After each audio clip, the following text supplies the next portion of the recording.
Hello, friends. Welcome to Creative Medicine. In this lecture, we will learn about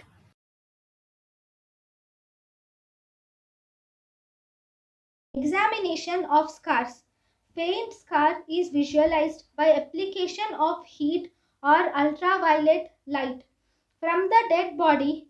If scar is there and not visible, or we have a doubt has scar is there or not, then you should dissect the area from the dead body and you should subject under microscopy. In the microscopy, presence of elastic tissue will confirm it has scar.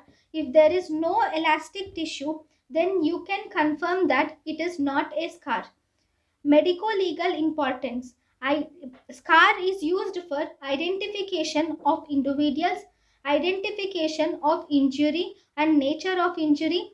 That is, scar on face and around the joints is grievous injury, and scar if formed is formed only when the dermis is breached.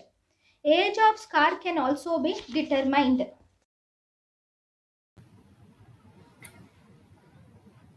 thank you and thank you for watching.